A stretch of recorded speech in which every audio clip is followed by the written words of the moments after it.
We're here on chapter 8, casting vision. So as a master leader, how do you cast a vivid vision to make sure your team knows where they're going? Hey, Jeff, this chapter honestly threw me a little bit. Your perspective did, because as the Bible guy, our vision is like, it's the Bible, getting people to heaven, bringing people into Jesus. And what you're saying is, that's a good principle, but that's not what a vivid vision is. Talk about, especially for pastors, what does it mean to have a vivid vision? Sure. Vivid vision is just almost what it sounds like, a clear enough picture that you actually know if you're veering off course. So if it was just directionally a vision, the people will be confused often about, well, I wasn't exactly sure what direction to go. So a vivid vision is one that when you're done with it, people can actually make decisions against it. They can, it's a backdrop for decision making. If a vision isn't that, it's just a fluffy vision statement. It's kind of wallpaper. People really need to know how to use that vision to make a decision to say yes or no. So that's actually really good, because one of the big discussions right now in church world is, what does it mean to make disciples? And everybody has a different description of that. So how would you articulate a vivid vision around, let's say, disciple making?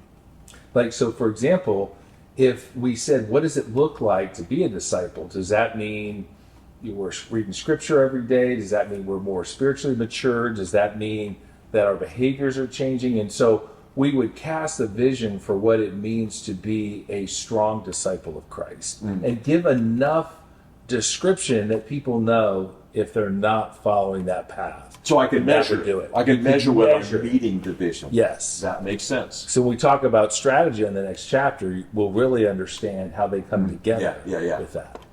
Let's talk a little bit, about what you just said about this concept of Jesus's vision, or what we often think of it with church, is how we're getting people to heaven. But you threw a twist in it. Yeah. You talked about how we bring heaven to people. Talk about that. Yeah. So a little bit of cultural background. Jesus didn't come to establish a church. He came to establish a kingdom.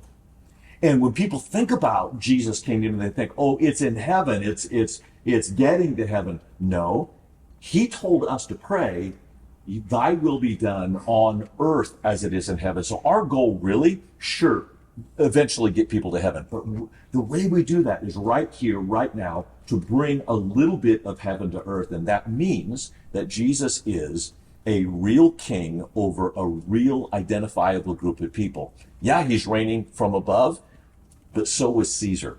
And so all the people across the Roman Empire that were living in colonies such as Philippi, they didn't meet the Caesar. They didn't walk with him. He was in a distant land, but they carried out his agenda where they lived. So for Jesus people, our vision is to make his kingdom a reality in our communities where we live. Gosh, that makes a ton of sense. And actually it simplifies it, really, to think if that's the vision as leaders, whether we're in the marketplace or in a nonprofit or in a church, we can actually do that by bringing a little bit of heaven right into our workplace. I love that. And honestly, Jeff, as we think about this whole project that we're doing collaboratively on the biblical side and then the marketplace side, so many pastors are telling people, come to church.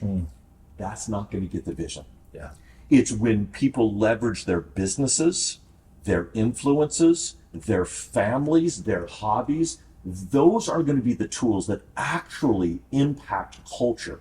So for you leaders out there who think, I'm just leading a business. No, you are leading God's business through your business to make Jesus famous where you live, work, and play. And if you do that, you will become a master leader, because you are doing what the master wants you to do as a leader.